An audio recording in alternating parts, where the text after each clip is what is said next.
All right, so hello everyone. I am Vysuals, and today with me I have a good friend Locus, and we're gonna use this opportunity today to talk about a wide range of things, including motivation and practice regimens and stuff like that. But first off, I want to introduce Locus and kind of give everybody an idea of who you are and why they should be listening to you on this stuff. So, who is Locus?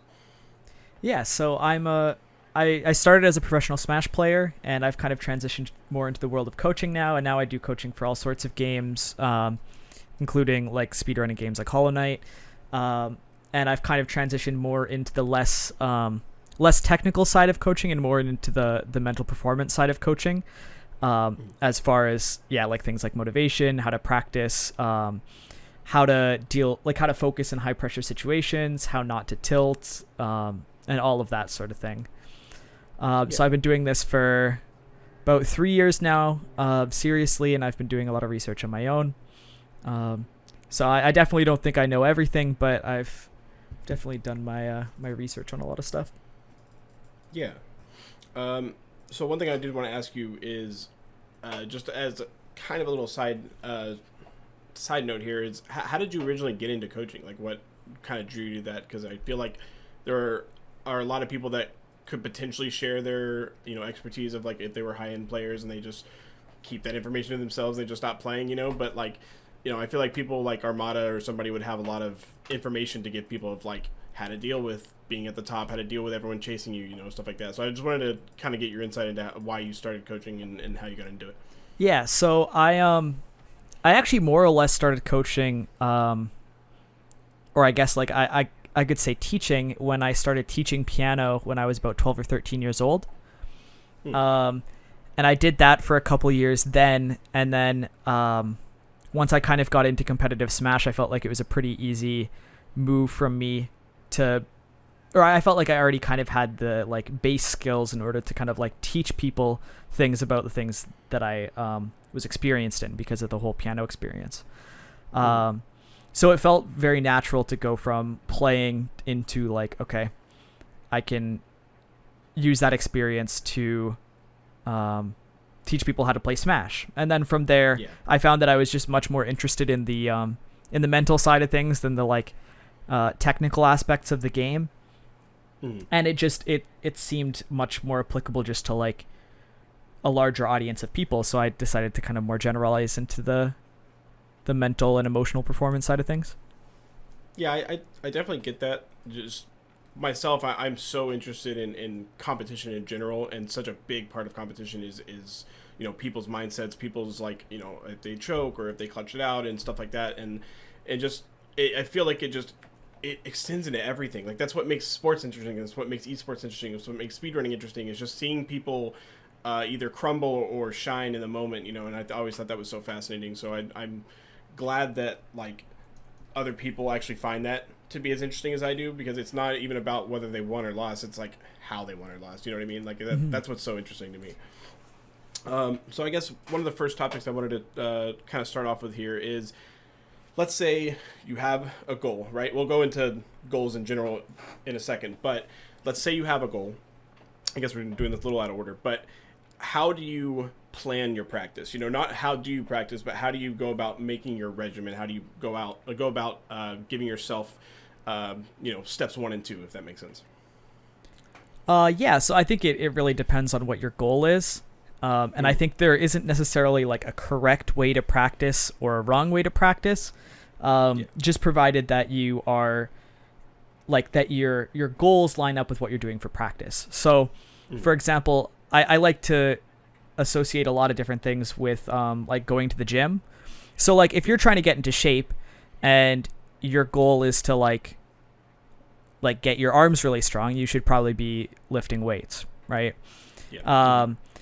If your goal is just to like be in general more healthy, then you could make your practice just to be to literally go to the gym, and like literally do whatever just to get in the habit of going to the gym. So there's a lot of different things, and it kind of follows the same sort of path for like Smash or for Hollow Knight or for any sort of game that you're playing, is you have to kind of look at what goals you're setting and then think about what is reasonable for um, what is reasonable for you as a person, and what is actually going to lead you to those goals that you have set. So I guess it kind of makes sense to really jump into a point of that I have a little bit later on, but it makes sense to have it here. Is how do you set your goals? You know, where do you aim? Do you aim for the top and then make sub goals? On the way there, or how do you go about giving yourself the goal plan so that you can plan your practice around it? Yeah, so what I tend to do with the people that I'm coaching is I ask them about a long-term goal that they have, like where they want to see themselves in like a year or in 2 years, and then kind of plan short-term goals to meet up to that in the future. And like for somebody who wants to just like, well, I had somebody that came to me for coaching, and their long-term goal was they just wanted to play against their kid in Smash and put up like a decent amount of like, competition with their kid. Yeah. So the practice for somebody like that is obviously going to look a lot different than the practice for someone who is trying to be the literal best player in the world. Yeah. So once we have the kind of goal in mind, then it's a lot easier or like a long-term goal in mind, it's a lot easier to set short-term goals and say, okay, this is reasonable for what you're doing and what you want. And also like kind of understanding where the person is at is really important too. If this is somebody who's never really put in a lot of work or any work to try and improve themselves as a player, it's going to be really tough to try and say, hey, you're going to have to sit down for 8 hours a day and practice.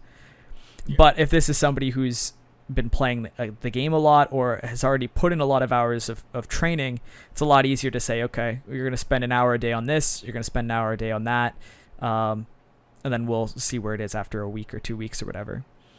And I guess if they have a lot of experience as far as pushing themselves toward goals in anything else, it'll kind of translate. Whereas like if you're somebody's picking up Smash for the first time as like a 12-year-old and they just want to be the best, like that's going to be a lot harder to get them into that mindset than, let's say, like Leffen picks up a game he's never played. Obviously he's rose to the top in so many different fields that like he knows how to go about starting that process. So it's going to be a lot easier to coach him than it would be to coach somebody that's like just going after their first, I guess, like glory or whatever. Yeah, exactly. That's a really good point too. Yeah.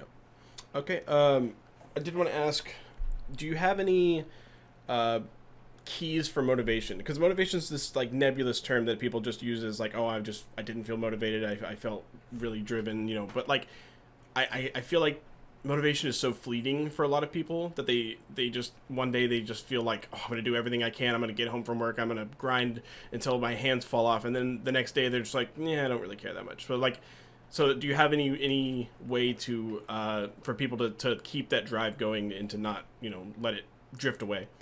Yeah, it's interesting. And I've heard a lot of different things as far as motivation goes.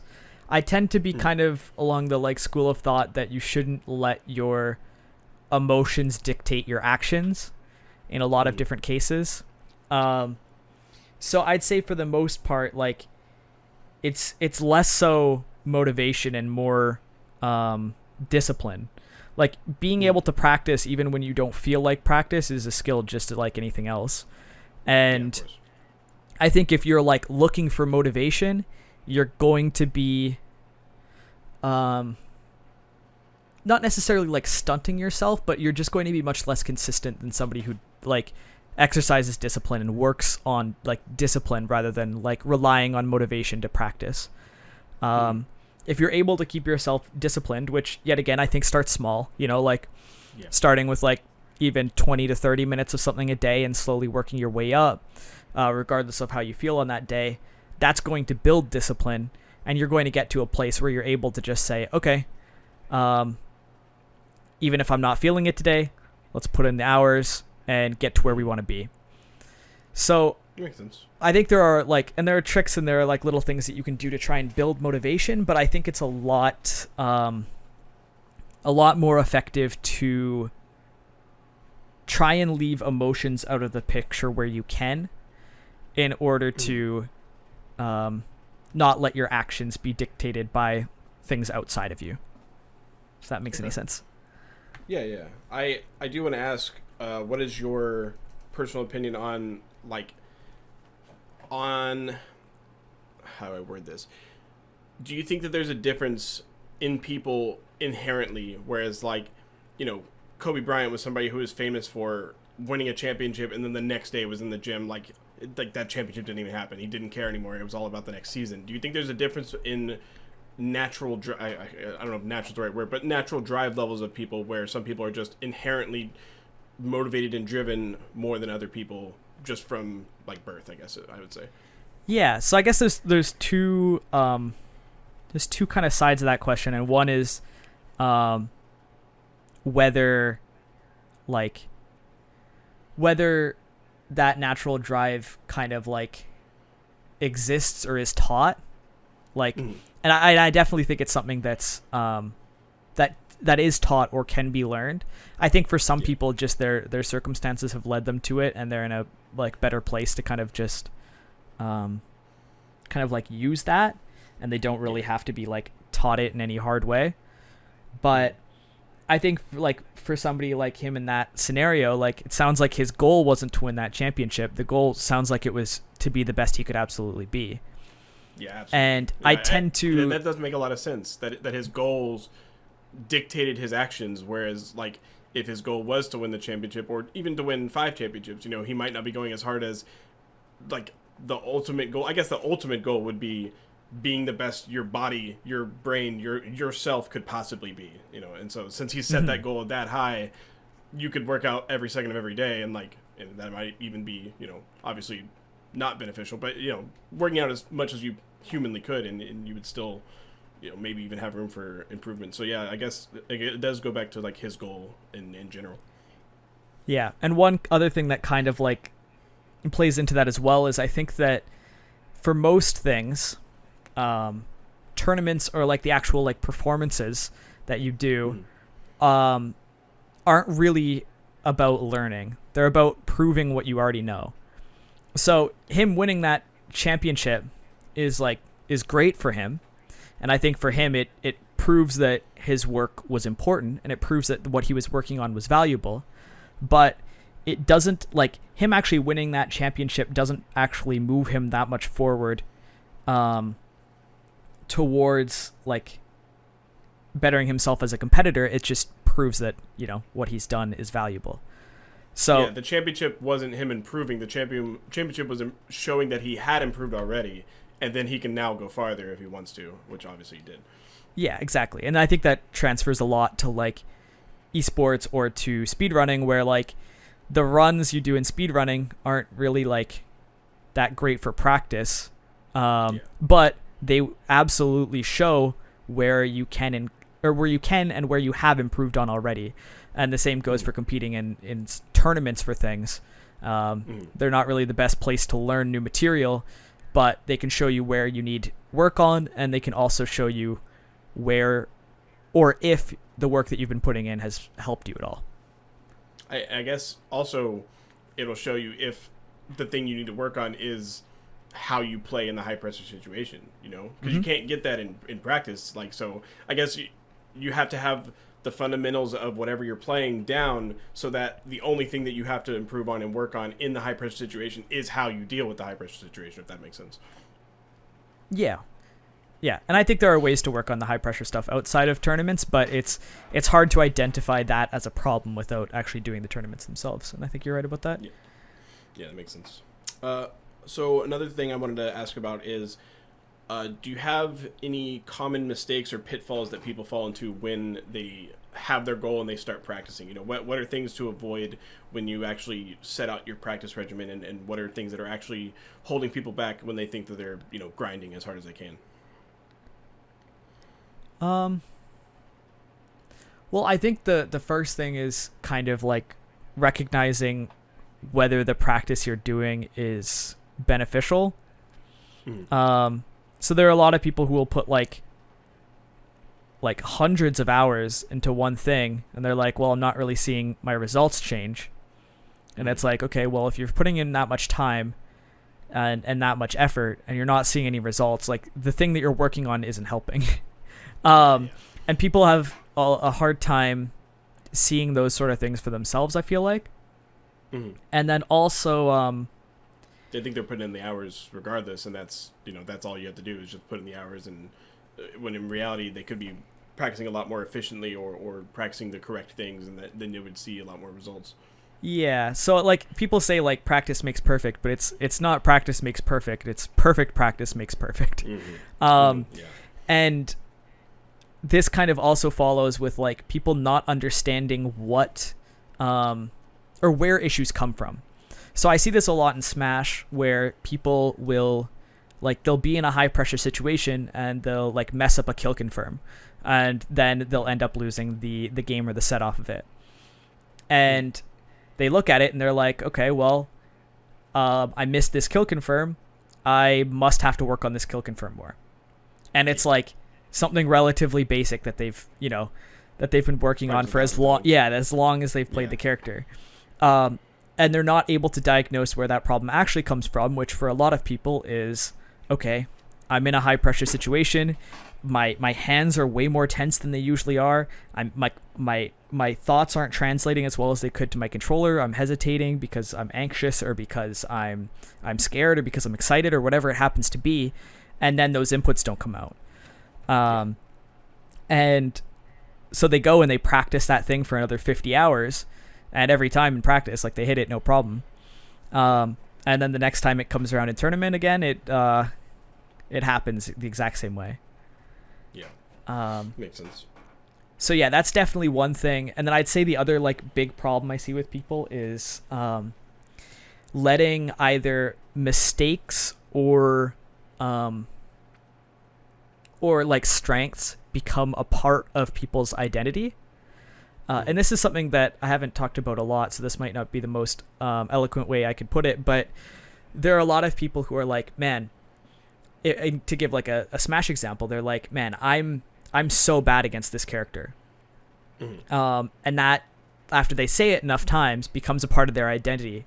And yeah, I can think of multiple examples, like literally Leffen in Samus, whatever, and like, or the opposite, whereas like people think of Plup and they think, ledge drops, or I'm sorry, what's the word? Shield drops. Jesus, I haven't played Smash in a while. They think of Smash, oh my god, shield drops, and they think like, oh my god, he's just like the best shield dropper. Don't even approach him when he's on the platform, stuff like that. Like it becomes like them, that's the one thing that they're amazing at, and or bad at, in the opposite example. So yeah, like, and I think that kind of leads people down strange paths where either they get too cocky about things that they can't miss, or they kind of like implicitly give up against characters or players that they think they just like can't beat. And it's a smaller mental thing, but I think when you kind of like create parts of your identity like that, you're just kind of like setting yourself up for failure however you do it. We're all competitors with controllers. Like, we're not like, nobody's inherently special. And I think it's important to remember that. I think that kind of translates into Smash, or I'm sorry, into speedrunning. For example, like if there's a trick that I'll just use Explosion Pogo as an example. I'll hit Explosion Pogo every time for 3 months, and then I'll miss it one time, and then the next time I get to there, and it just happened to be, I don't know, any tiny thing could have went wrong. I just jumped too early, whatever.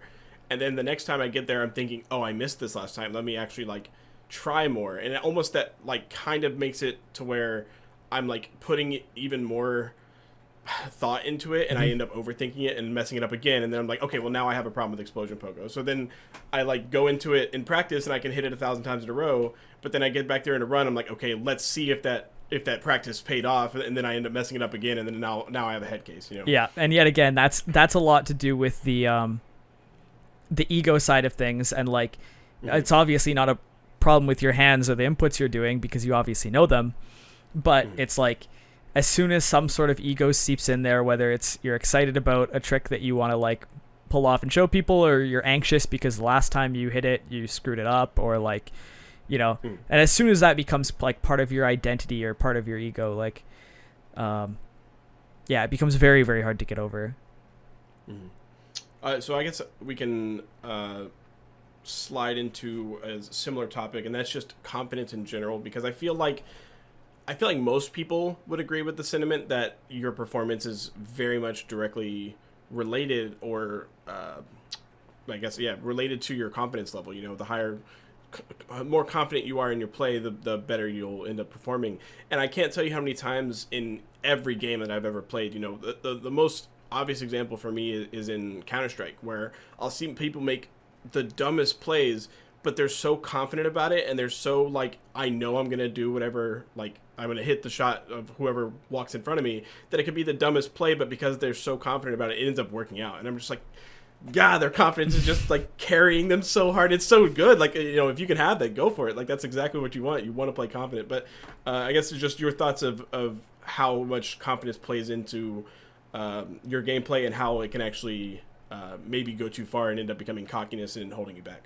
Yeah, so there's a lot to go into here, but I think confidence is like extremely important.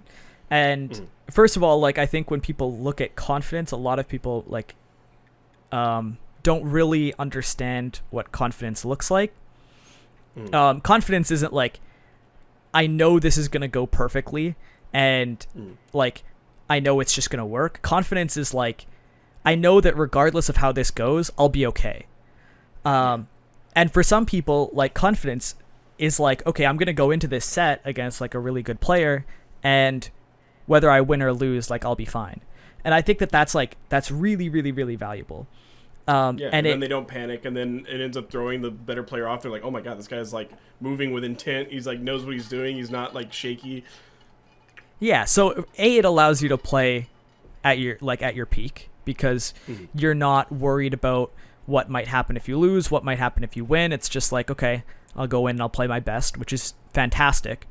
But it also allows you to put yourself in positions that you wouldn't regularly put yourself in before. So this is something interesting that I've learned through Smash, is if you tell somebody that they're good at something and like build their confidence in it, they will naturally get better at that thing.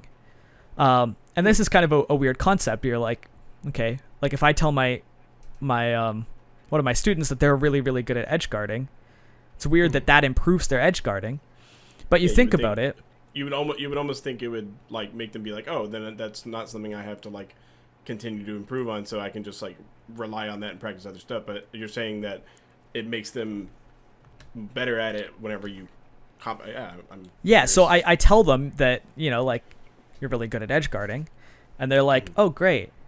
And then as they're playing friendlies, or they're playing in like bracket or whatever they're doing, they start going off stage more. And by putting themselves in a position that they would never put themselves in like otherwise, because they don't think they're good at edge guarding, or they don't think that like anything good could possibly come from them going off stage. Now they're putting them themselves in a new situation that they can just learn so much from. And just by putting themselves in that situation over and over, they learn it, and it just happens. It's like when you think about it as like, okay, if you're learning a new run in Hollow Knight, how fast do you think you're going to learn that run if you never do that run? And yeah, for sure. Yeah, like smaller concepts in Smash, like people are just like, yeah, like I just won't go off stage because I just, you know, like I'm not good at that. But having the confidence to actually go off stage and like allow yourself to fail, is like super duper valuable. And that's one thing I did want to bring up, was the letting yourself fail part, because there are so many instances that I can think of, especially in Hollow Knight, where it's okay. So the biggest example for me is a new trick, right? Somebody will show me a new trick, and you know, you can get all the boomer strats jokes out of the way now, but somebody will show me a new trick that I have to do, right? Let's say it's like required, I have to do it, saves minutes or something. Every time I implement something new into a run, I am never truly confident in it until I've done it a few times and I can see how it can go wrong. Because like that experience is so valuable. Every time like I'll do the strat and I'll be like, okay, there's something that went wrong. That's actually a good thing, because now I know what to avoid next time. Because it's really that like, oh, time save for next run thing. But it actually is it's not even learning the trick. It's learning all the ways the trick can fail. Then you really know the trick, you know. So stuff like that happens so often in speedrunning. I can't tell you how many times I've like failed a trick in a new way, and I'm like, oh, okay, cool. Now I know how to watch out for that, so I can avoid it from now on. Yeah, or little things like right when I was starting to run Hollow Knight, like not knowing that after doing seer skip, I have to like get up in the room on the way down, and then just like soft locking later, and I'm like, how, like what happened there? Like, Yeah. But even allowing myself to just do runs, I mean, especially the early runs, just taught me so much that I don't think I ever would have found out just by like, exactly, like yeah. That makes sense. So I did want to ask you.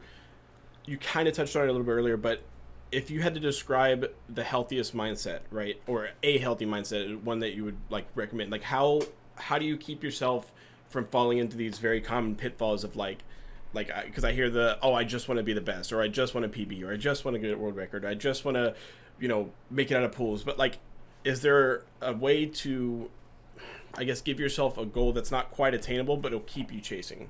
So how do you keep your mindset in a place where you're not going to end up getting demotivated or something like that? You know what I mean? Yeah. So this is something that I think is that not a lot of people think about, but and it's going to sound weird initially, but something that helps me a lot is remembering that we are 3-dimensional creatures and not 4-dimensional creatures. Which is going to sound really strange immediately, but I'm waiting. yeah, but when you think about the 4th dimension, which is time, we can't actually do anything that is like placed over a long span of time. We can't, like, I can't just PB. Like, that's not something I can do. I can only do whatever is in this like 3-dimensional like slice of time. It's like I can't just say like, yeah, I just want to PB. But what I can do is in every moment of that run, I can do that a little bit better than I did last time. So I think if your goal is something that you can't do, like if your goal is to PB, it's like that. I think that's a fine goal. But if your like base goal isn't something that you can do, then you aren't looking at the right things. So if your long-term goal is you want like, let's say like a 33-minute run in Hollow Knight for any percent, and you want your short-term goal to be like, I want to get a 34-minute run. Well, it's like, okay, that's a fine goal, but you should also cut that one down to a more like actual achievable goal, something that you can do, because you can't just get a 34-minute run. That's not something you just do. There's a whole bunch of little actions. Parts, yeah, exactly. That bring you to that point. And I think that like, as far as goal setting, that's really, really important. Starting to kind of like realize what you can and can't do. And this happens a lot in Smash as well. People's goals will be like, yeah, I just want to make top 8 at this tournament. And it's like, there's well, so many situations. Yeah, like there's so many variables. Like, and then like, or people will be like, yeah, I want to make top 8 at this tournament, and then like the first seed will get upset, and they'll have to play the first seed like really early in losers. And then it's like, then afterwards they're like, damn, I didn't make top 8, and I'm like, you didn't, but like, you were just gonna discount the fact that you had to play the best player in the tournament like for 17th. Like, that doesn't mean that like you didn't improve or that the stuff that you were working on wasn't important. There are just outside factors that play into those goals. And I think that in general, you want to be making your goals things that are not rigid. Rigid's not the word I'm looking for, but more like, concrete, I guess. Yeah, just not able to be influenced by outside factors. Yeah, I guess in that situation, maybe, your overall original goal is I want to make top 8, but then you have to go into audible mode of, okay, the number 1 seed got upset, I have to play him. Now my new goal is, let's see, I don't know, I want to actually take X amount of stocks off of him in a game. I want to actually, like, I don't know, get a solid combo on him. I want to look like I'm a competent player against this person who's clearly better than me right now. So I guess like having I guess you kind of have to change your goals depending on the outside factors, because sometimes it's just out of your control. Well, like even more than that, I'd say like things that you could set your goals for in those moments that aren't related to anything that your opponent's doing at all. And that's strange because people tend to think that like, they're like, well, how do I set a goal that doesn't rely on what my opponent does? And like, I'd say that like something like, okay, when I get my opponent off stage, I'm going to reactively ledge trap rather than trying to guess at what my opponent's going to do. Or like, or what about just like a specific interaction? Like you're like, if I get this hit on him, I don't know ultimate terminology, so I would have to go with like, if I get, I don't know, if I'm playing Sheik in melee and I get a grab on him, I want to try to like get, I want to try to react tech chase him and like actually get him into a chain grab, like, or I want to hit him with a I don't know, shine wave dash up smash. Like I want to actually land this combo if I get the opportunity, because it's not, obviously you can't know what they're going to do, but you can know if this happens, I want to actually, pull off this tech that I practiced or whatever. Exactly. And this kind of goes back to the point I was talking about earlier, where like most of your learning isn't going to come from the performances itself. That's where you show what you've learned. So even having goals for tournaments or goals for runs, I think is a little bit misguided. And I think that like you should be learning things outside of those scenarios, like, hey, I want to get this character up to a point where I feel confident, or I want to have a certain kill confirm down to like a 95% success rate, or I want to be able to move exactly where I want to move with a character, or I want to have this segment done by like consistently in 2.5 minutes or something. And then the runs, those goals don't exist anymore during the runs. It's just showing whether you've achieved those goals or whether they still need more work. That makes sense.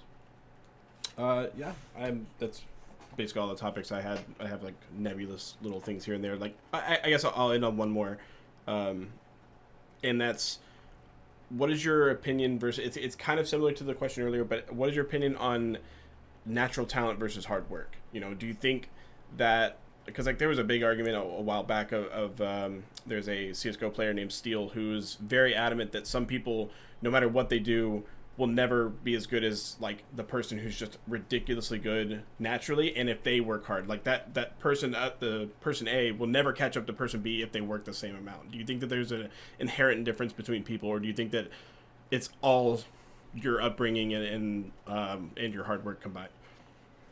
Yeah, so I think that there's like a couple little things going on here. I think that there are definitely people who have it easier as far as like just like naturally better at things.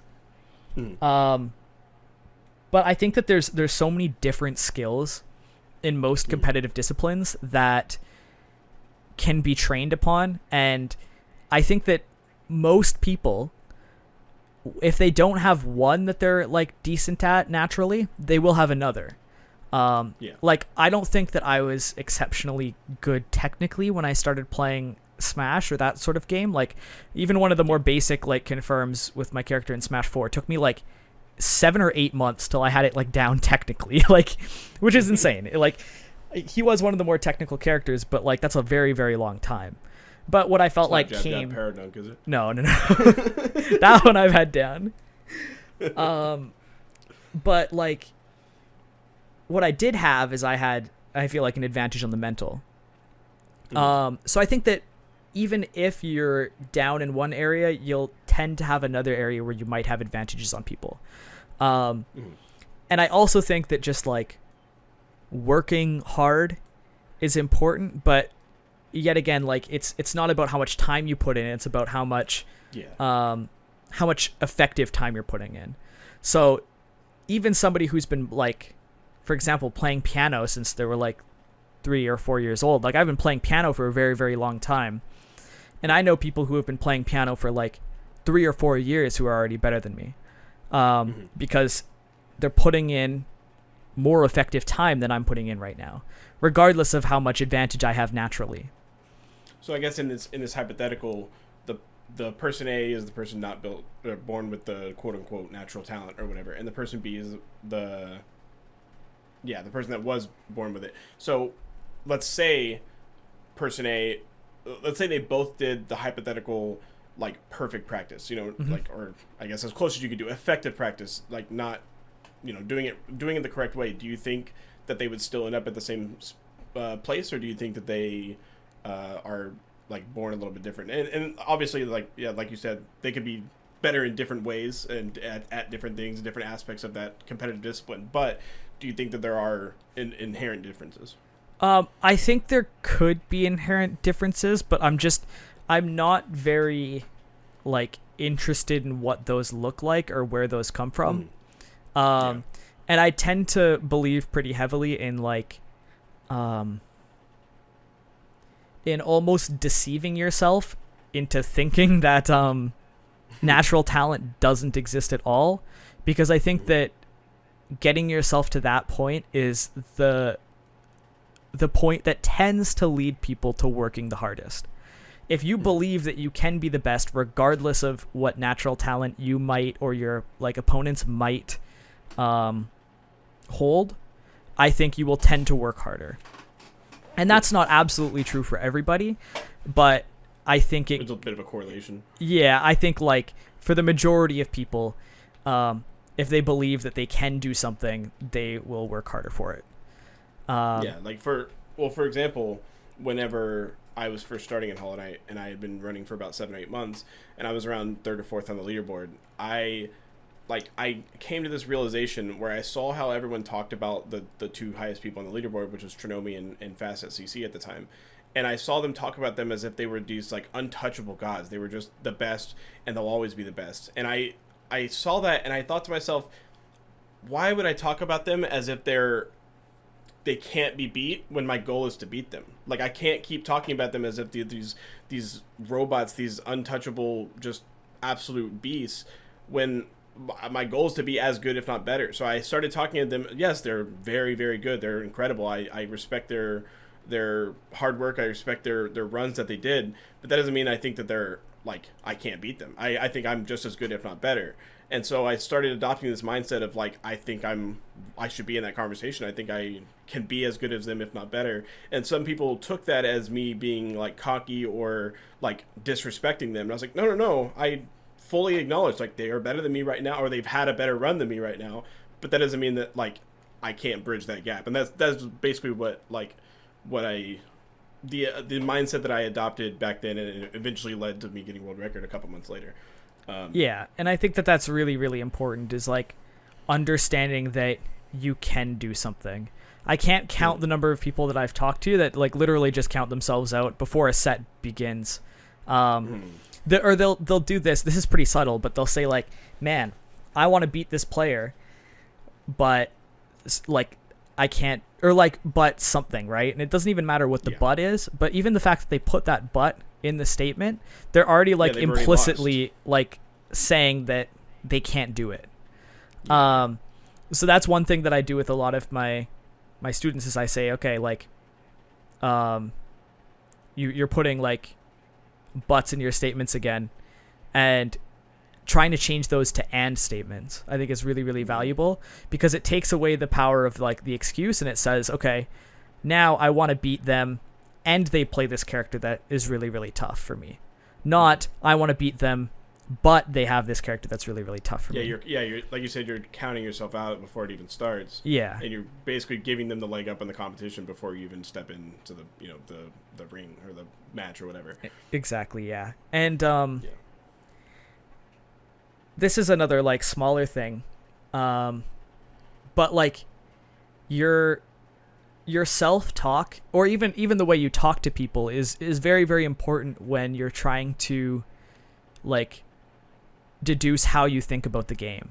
Like all of these like very, very high pressure situations, which is like competition's just full of them. You basically have to be operating on subconscious for almost the whole time, because like your conscious brain can't take in the amount of inputs that you're doing, or the like for piano, like the complexity of like how far a jump is from like one chord to the next. Like you can't really think about that consciously. It has to be built into your muscle memory. And you can't. It's like with like in speedrunning or in Smash, trying to think of every input that you're doing is so fast that you can't even keep up with it. You just have to let your hands do it so that you can like free up the RAM of your brain to think of everything else you need to think about while you're in the moment. Because if you try to think of every input and think about like, I don't know, anything like the charms you need to change out, the route that you might have like, you know, slightly forgot which stag station you need to go to, etc., etc. You don't have time to think about everything, so you need your hands to cover one aspect of the game, which is the inputs, while you're like actively, you know, dealing with the pressure and remembering stuff. Yeah, and because we can't really like be conscious of our subconscious, which I know is kind of like, it's like, okay, yeah, it's obvious, that's why it's called subconscious. But that's like our words are basically our only trip into the subconscious and are like the only clue of what our subconscious might be experiencing. So I catch people like making these but statements or making excuses for themselves that they don't really realize they're doing, and I'm like, okay, well, let's dissect that. And they're like, oh no, like that's not actually what I meant, that's just what I said. And I'm like, well, yeah. and I'm like, okay, well, this is the best we have. This is the closest we could get to like analyzing your subconscious, are the things that you say on the first time when you're asked these questions. And yeah, there are a lot of people who don't, or are either like willingly unaware or unwillingly unaware. And it's hard to kind of like diagnose where those things come from, but that's one of the things that I find really, really interesting about coaching and I enjoy doing a lot. Yeah.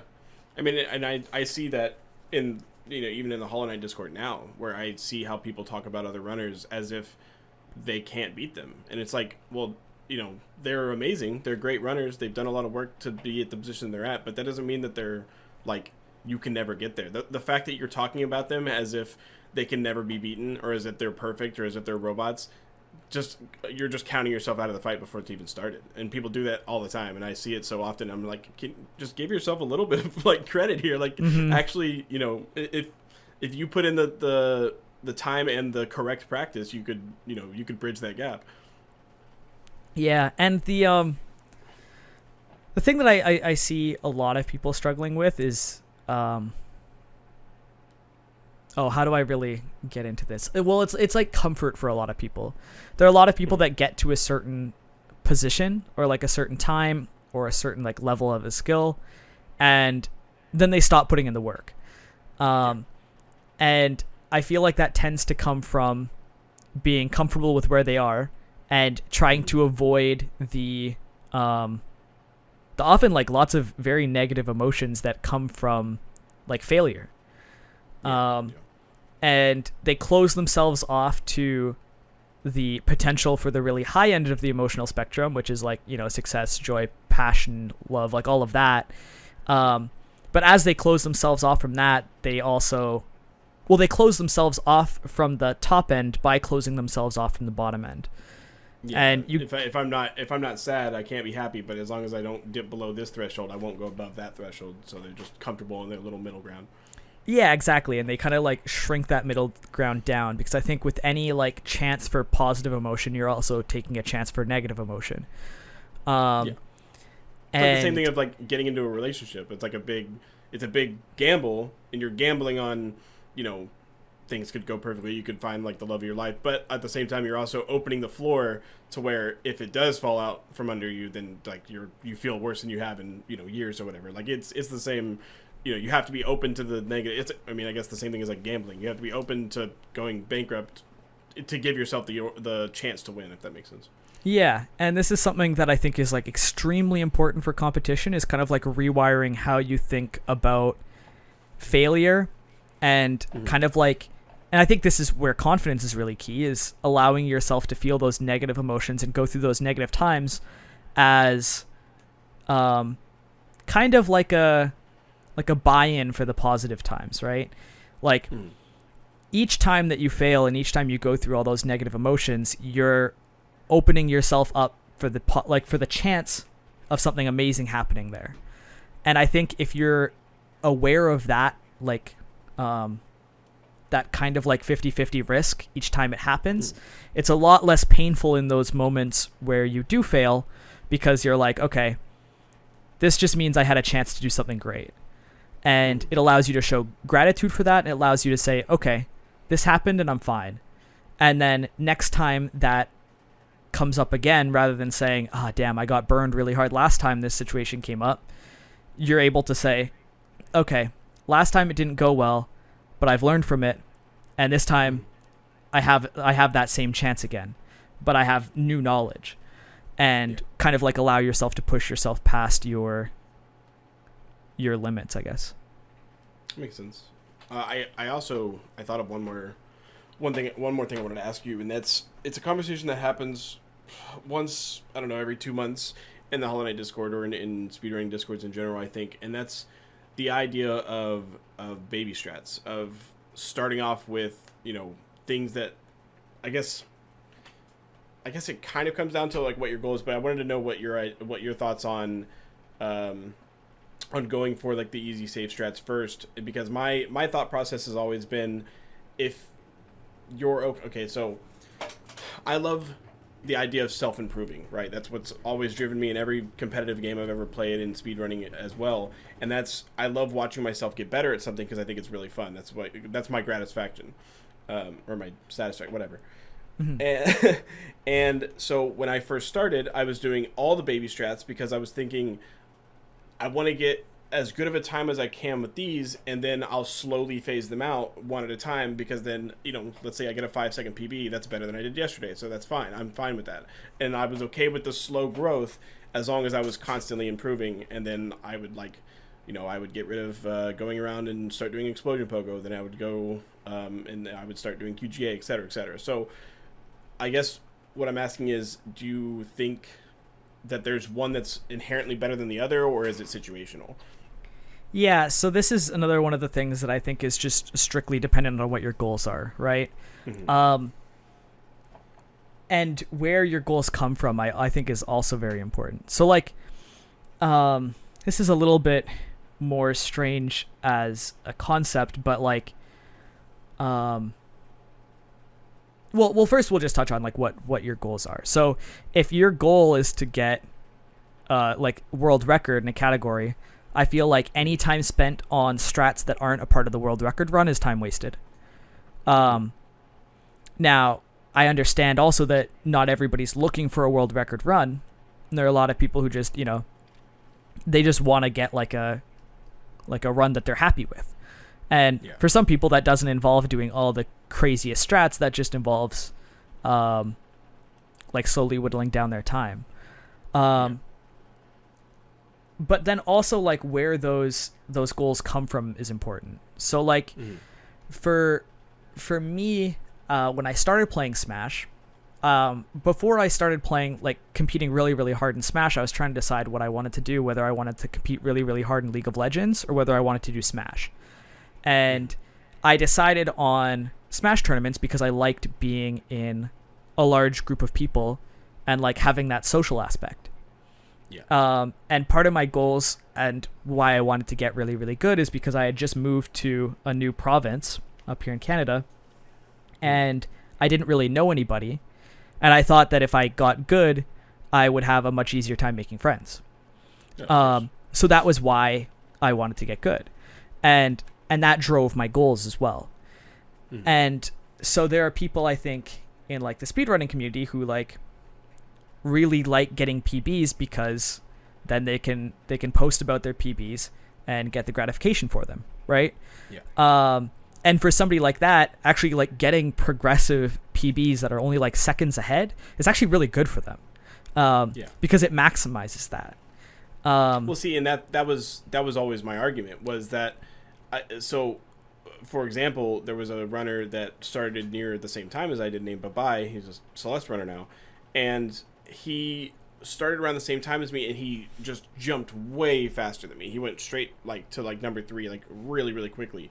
And I always thought, if you are okay, which I guess is it's the better mindset, it's the better way of going about things, and from the sounds of it, it's what you would do or recommend. And it's, if you're okay with, like, I guess, holding yourself back a little bit by losing runs early because of like the harder stuff, you're going to see a faster growth later. And if you're okay with that, the delayed satisfaction and the bigger satisfaction later, then do everything hard right off the bat, because you're not wasting your time as far as like practicing stuff that's not in the run. Whereas for me, I didn't want, I guess because I'm like just dumb, I didn't want to wait for that. So I just decided, okay, I'm going to like use the easy stuff, get really good at everything around the easy stuff so that I can get these small increment PBs. And if I improve slower, that's fine. I know where my end goal is. And as long as I'm steadily moving toward that, I don't have to wait like as long in between PBs, if that makes sense. So like I knew that I was going to take smaller steps. As long as I was always taking a step, I was okay with that.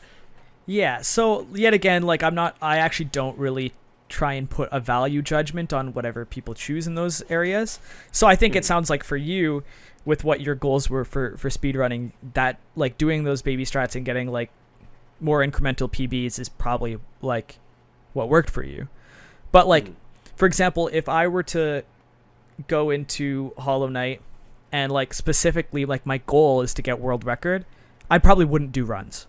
I probably wouldn't do runs until all of my segments were like ComSob level.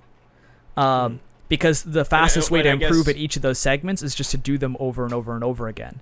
But you have to look at... You're not seeing the fruits of your labor for a while, and that's what I warn, like I've warned people against, is if you're okay with that, if you're okay with not seeing those like incremental PBs, because that's what kept me going. It was like, oh, I'm getting better. I did a better run than I did yesterday. If you're okay with delaying that to the point where, when like with your strat of just doing ILs and just doing segment practice every day until you get to the point where they're like ComSob level, and then you can like chase a world record, you're not seeing any satisfaction other than like my segment practice got better, like, or I got a better time on that segment. But yeah, what I'm saying is like you weren't on the leaderboard, you weren't climbing the leaderboard, you were just doing practice. And if you're okay with that, then that's definitely I would even recommend it. I would say that's the best strat for rising quickly. But if you need, and I think a lot of people have like a somewhere in the middle ground of that, where they're like, they don't want 2-second PBs, but they also don't want to not do runs for months. They want to get like 10-15 second PBs here and there as they're like switching off between practicing and whatever. But yeah, I see what you mean. Yeah, so I'd say like you should try and practice in ways that gives you feedback that you enjoy. So I think like for some people, like I think you should try and do segment practice and have your gratification be your time improving for the segments. That's essentially what Conra, did in any percent. Was she did a couple runs at the start, but then she just started doing this like, okay, I'm gonna get like actually get ComSob like THK, like, and she became one of the best THK runners, even though she still had like a 37 as a PB. She had that fight down better than almost anybody, and she just like slowly looked at every room and like and she developed a couple new strats and stuff like that. Even though she wasn't actually doing runs, her satisfaction was she became one of the best players in these certain aspects of the run, and if she ever one day wanted to put them all together and could rise the ranks really fast. Yeah. So like there's a lot that goes into it, and it all depends on like what your goals are and what works for you as far as satisfaction. But I think there are a lot of people where those things don't align, and that's really the only thing I have problems with, is when somebody's goal is like, I want world record, and then they're like, okay, I'm only going to do runs and I'm never going to do segment practice. And I'm like, okay, do you see how there's an issue here? Or people who are like, I want to be the best in the world at Smash, but I'm only going to play this low tier. And it's like, okay, like it might be possible, but like your goals have to line up with what you're doing. Like it's just, it's not reasonable at a specific point to just like throw out evidence and everything and just kind of like do your own thing. You have to take the correct road toward your goal, because like a lot of different roads will lead there, but some of them are going to be a lot more bumpy than there might be one that's a lot smoother as far as getting to that goal. Yeah. So yeah, there's a lot that goes into it, but and also I think that like taking less gratification for things and less satisfaction for things is something that can also be learned and practiced. And so I think some people, they're like, yeah, like I feel like I just have to do runs because it, you know, it like allows me to see progress. I think that that's something that you just like starting to go to the gym and starting small, you can start working that out to the point where eventually you don't need to do those runs and you can just practice on the things that you're really, really struggling with. And then the runs become like, I think the runs are still important, but they aren't important because of, okay, I need the gratification from them. They become important because they're indicators of what you need to work on. Yeah. They give you the where you're at on the scale. Yep. And this is something that happens in Smash a lot, is people get very attached, or not attached, but they base their whole self-worth on how they perform at any given tournament. And I think that that's really unhealthy as a competitor, and I definitely see it a decent amount in the Hollow Knight community as well, where like people can't get a PB for a while and then they're just like, oh man, like I'm so shit, like I'm so bad at this, like but really where like the big jumps and improvement come are from being able to take those experiences and take away the aspect of self-worth that's kind of boiled into them and say like, okay, this tournament went awful and this is exactly why. I couldn't do this. I have trouble against this character. I'm weak to characters that approach from like this 45-degree angle, and I need to figure out anti-airs or reactive like planning for that. And then those like positions of self-worth don't get in the way of what I think those like performances, I tend to call them performances just because I performed through piano and that kind of thing. But what these performances should actually tell you, which is where you still need to improve, rather than whether you're valuable as a person or as a competitor. Okay. Well, that's basically all I had. I guess I have one very short question. Have you seen the movie Whiplash? Nope. Okay, well, never mind. Is it good? Oh, it's amazing. I love it. Okay, well, I'll keep it in mind.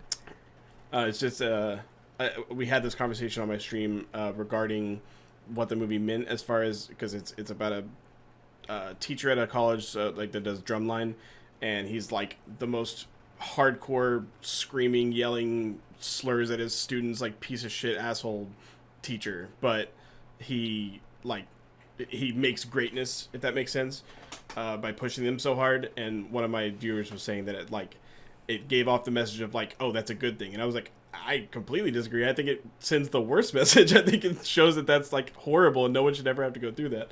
But yeah, it's just like a little side thing. Yeah, I definitely have some thoughts on that. But like, I think that there are a lot of different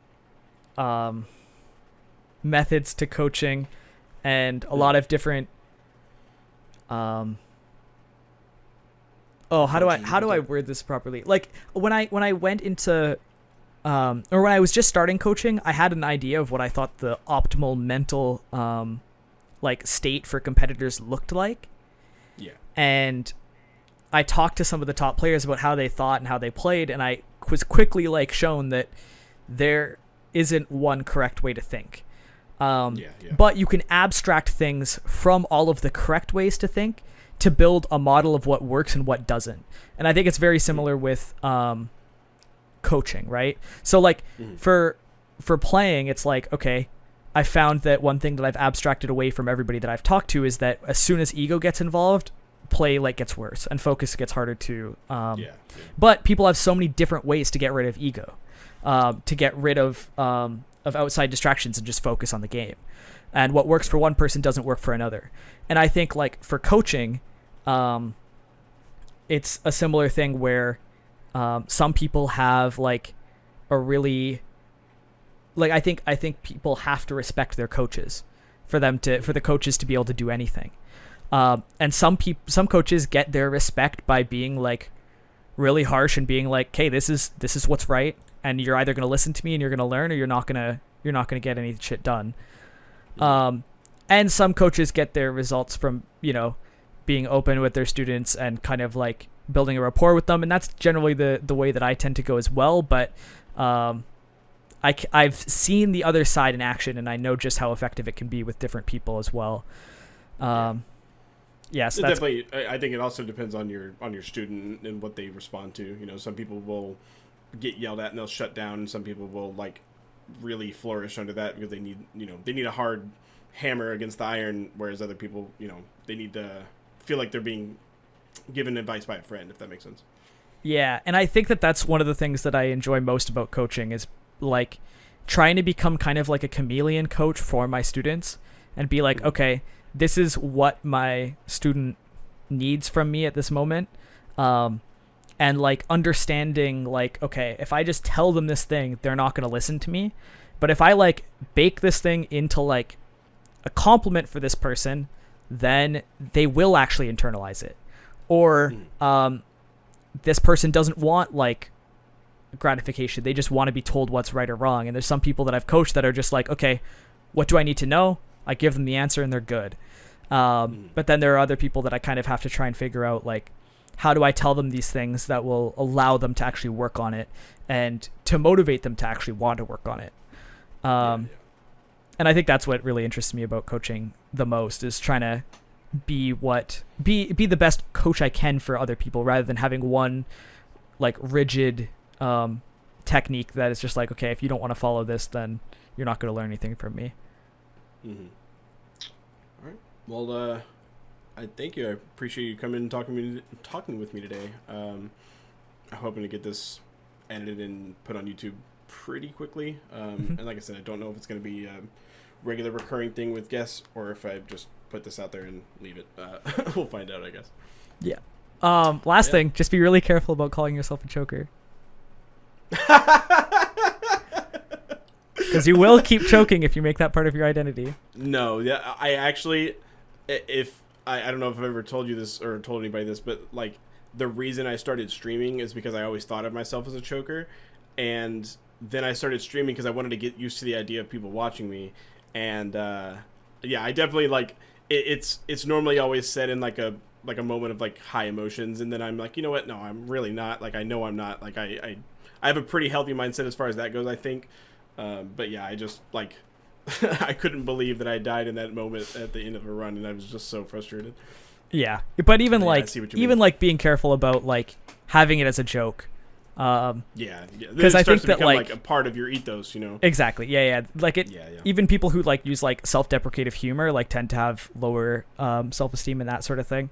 And it's hard to say whether that's because of the self-deprecative humor, but it's like pretty well researched. What came? Did your humor cause that, or did that cause the humor, and then, or like, it goes back. Or another example that's actually more exciting is like people have found, or like studies have found that people who fake smile tend to actually become happier. Oh yeah. I've heard that a lot. Like even if you don't feel like it, like force yourself to smile to where then eventually it just becomes a smile. That's how I approached confidence in general. Was when I first started in Holland, I was fake confident. I would talk like I was the best, and then eventually it was like, wait, now I'm actually becoming like one of the best. Like it ended up bleeding into it, and it like the fake it till you make it mindset really worked for me. Yeah. So yeah, well, I'm glad to hear that you don't actually think you're a choker, but yeah, just be careful. Oh, yeah. Appreciate it, bud. Yeah. All right. Thank you, guys.